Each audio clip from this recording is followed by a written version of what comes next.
I've been using the Action 6 from DJI for a little bit now. It's quite a good camera, and I want to show you some of my favorite settings to be able to get really good footage. How do I get really good footage like this on the DJI Osmo Action?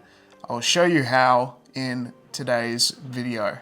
Alright, so some of my favorite things I like to do straight away when I have this, I go straight away to these settings down the bottom. So it's all completely touchscreen. So I'll show you some basics on how to use it and how to navigate as well when we do this. So we just touch the bottom here and it gives us our resolution. So you have a ton of options. So in the normal mode, basically you have your portrait, landscape mode, all that stuff.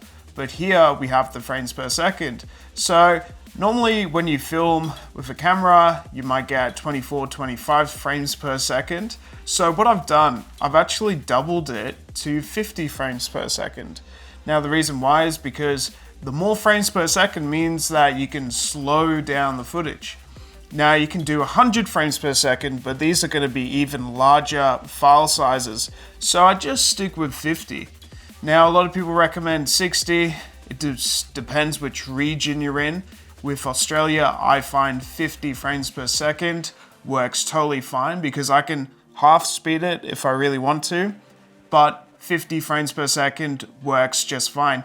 Now, if we go here to STD, this actually gives us different warps. So if you want a wide angle, you can go here, ultra wide, but I did not like the ultra wide look when I use this camera.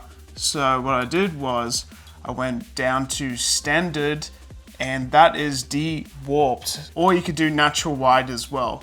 But with standard de-warp, it is just more natural with it. It's equivalent to 15 millimeters of a lens, while natural wide gives you slight distortion as well. And that's what I meant to say before, is it has zero distortion when you have standard. Now you've got all these other options such as the stabilization, so you got rock steady plus, horizon balancing, all that stuff. I've just stuck it on rock steady. It seems to be okay with stabilization, but if I really wanted to, but it will get even closer in the footage, you can use rock steady plus, but I just use rock steady for my footage. So that's everything there when it comes to the resolutions. For all of these different aspect ratios, I stick it on landscape. You can stick it on default, which means you could switch between, portrait or landscape. I like to have it on landscape. The reason why is because I want it to record in this format, so it just makes sure that it does it. So if we click on this bottom left corner, we have the different modes. So here you can go on photo mode, video mode, super night, which is really good. That's how we get really good night footage on this, and it has all the auto settings. In terms of dark scenes, I find that video mode will jitter in footage because it's not ready for night, whereas if you put it on super night mode, it is non-jittery, it's really smooth during nighttime footage, so I've really enjoyed that. So you can put this on subject tracking, which is quite good too, so that just means if you're looking at the camera, it will track where you are looking at. And then also portrait mode for good photos. But for video, of course, I put it on video mode, but I can even just press the power button once and it goes straight to photo mode.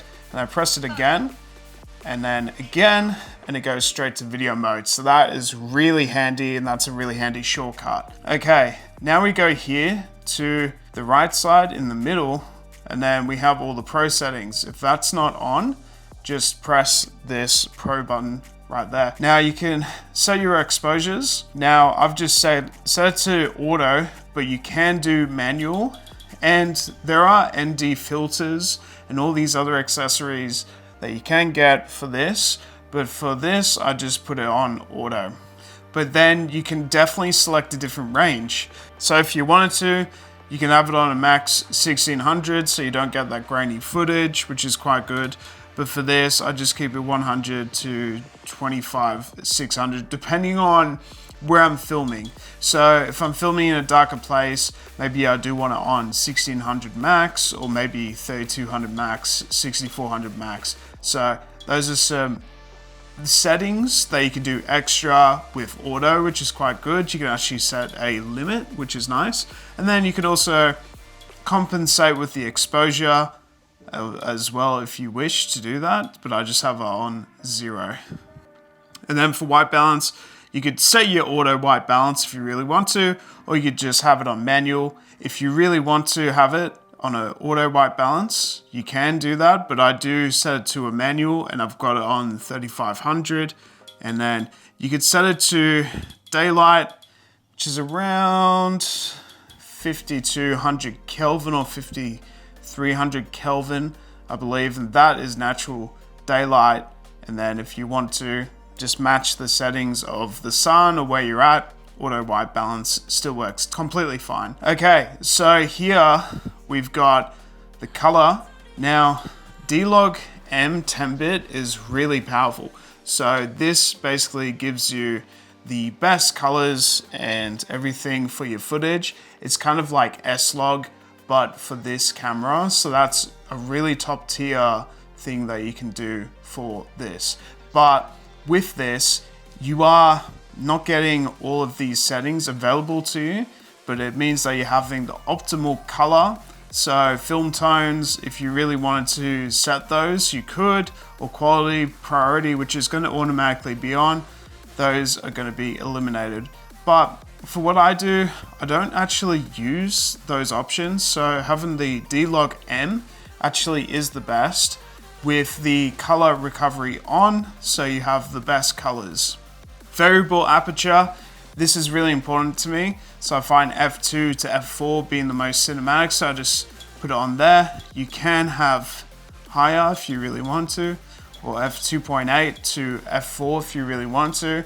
Just to let the most sun in, I will do f2 to f4. You could do fixed if you really wanted to f2.8.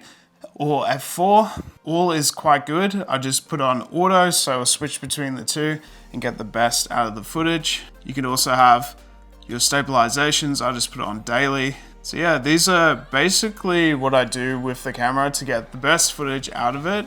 So let me know what your thoughts are, and I'll see you guys on the next video. Thanks for watching.